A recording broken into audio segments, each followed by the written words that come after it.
Hey guys, it's Eric, welcome back. As you can see, we are back at the 5-inch gauge railway at Brent House for a little pre-lockdown session. As you probably are aware, the UK goes into lockdown on Thursday the 5th of November, which incidentally is tomorrow. So me and Ollie have come down here, Wardle Roadman.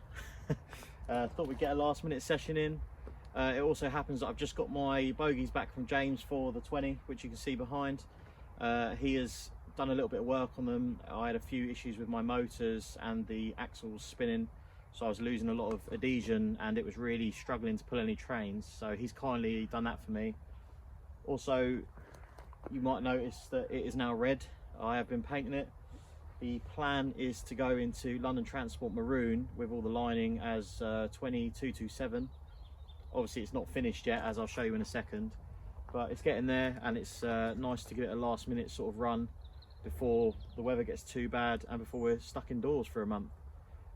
We've also got Ollie's 25 here. There'll be 1 or 2 shots of that going around, and I've got a new loco also, which is a bit of a project and it's going to be a work in progress, and that is a little shunting engine. It's a Sentinel diesel, and that is made by Maxi-Track. It's called a Jubilee, I believe, on their website, but we'll get some shots of that in as well, so stay tuned and keep an eye out and we'll see how we get on. So here is the 20 then. Obviously the main difference is it's now red instead of blue. Brent, who owns the railway, kindly gave me some paint stripper to try out, which is I believe for boats, so it's safe on fiberglass. That did sort of help, but other than that it's basically took a load of sweat and tears trying to get the old paint finish off so that this is sort of good enough to go over, and it's come out quite well. I've used a Ford colour, much to James's delight.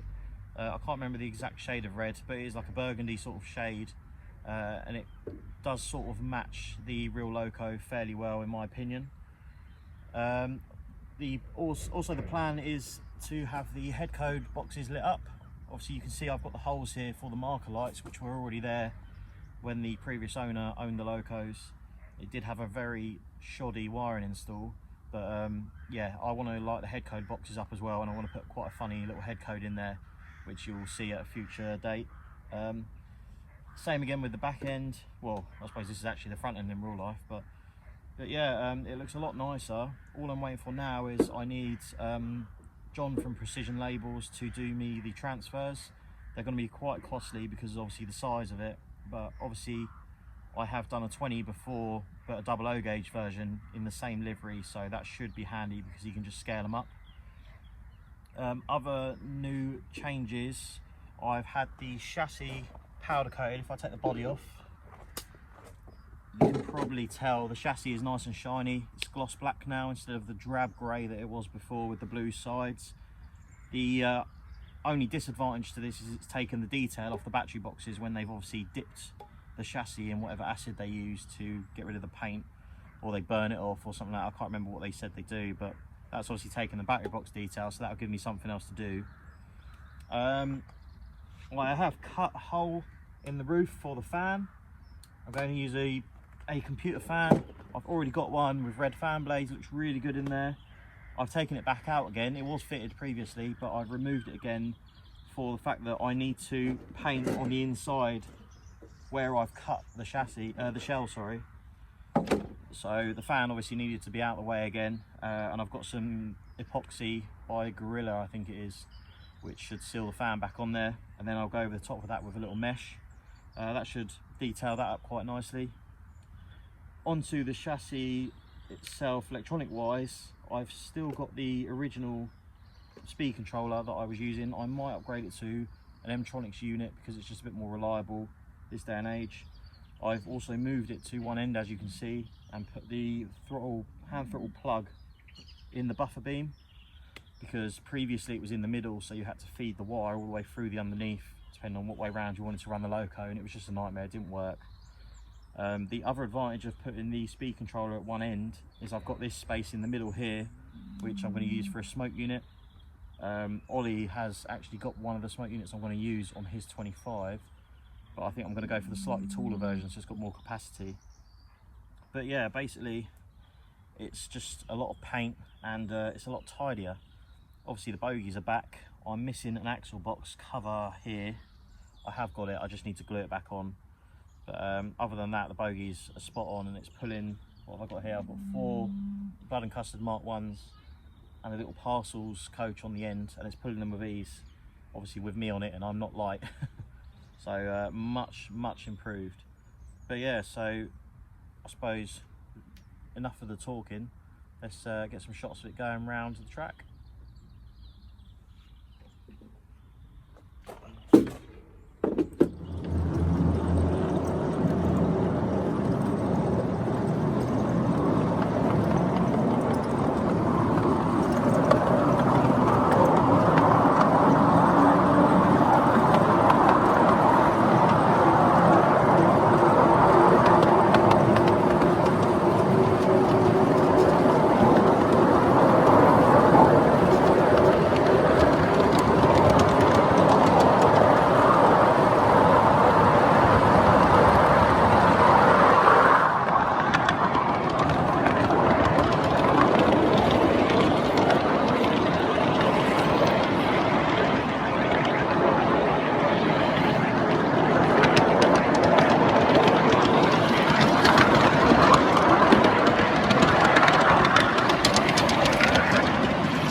So here's the new loco. Well, it was new once upon a time.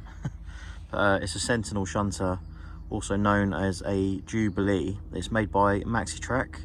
It's 4 motors, but 2 axles. It's just a little shunting loco. Thought it'd be a nice little addition to the fleet.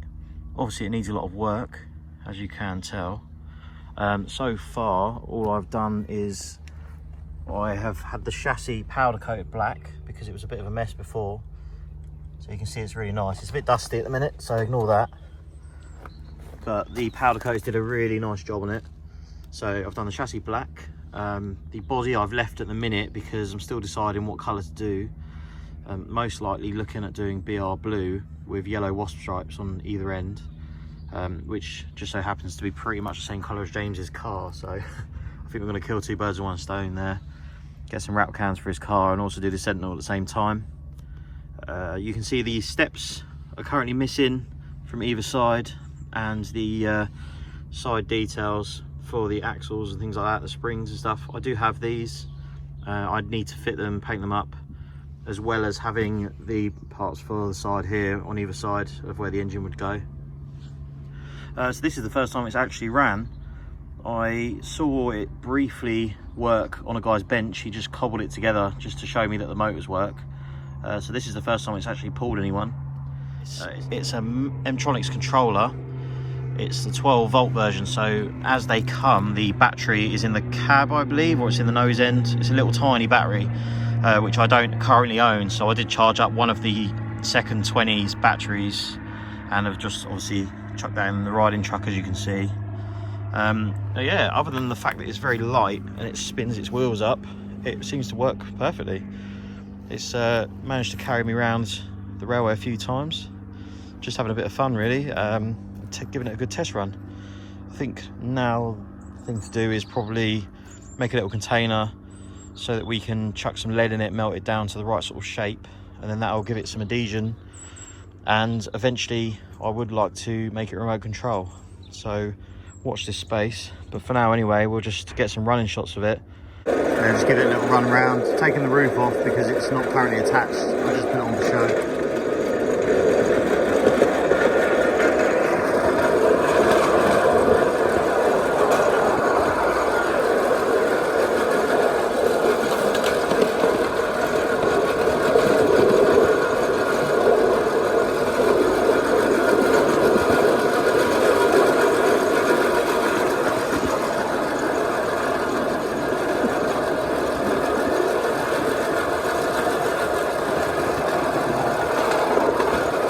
This is where it struggles.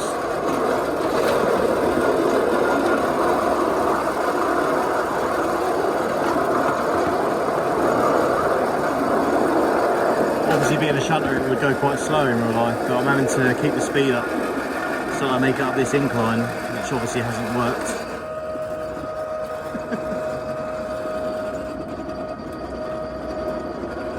Just about making it.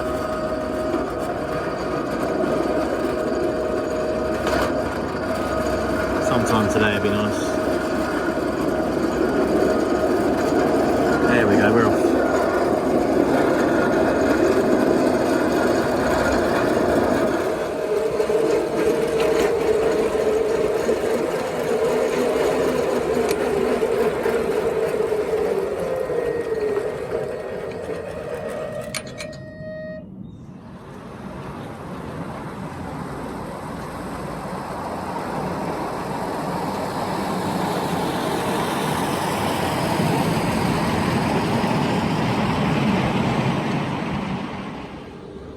Not sure if you can see it in the video, but after wheel spinning my way around the track a couple of times, I got annoyed and then had the genius idea, well maybe a stupid idea, of putting the battery on the roof.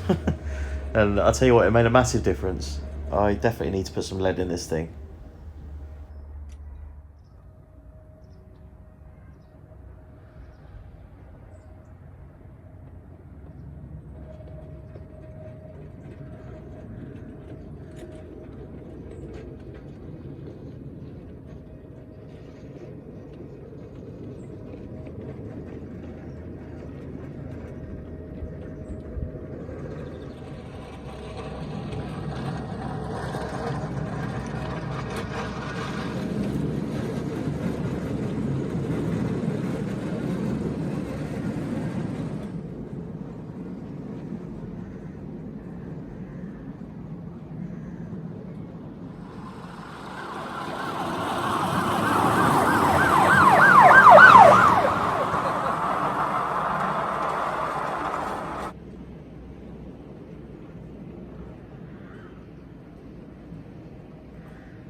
Smoking.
definitely think it's going to need some lead, if not a lot of lead. I mean, I'd quite like to fit a battery back inside it, to be honest, because if I make it remote control, then obviously it can be a self-contained loco. You haven't got to have a riding truck with it.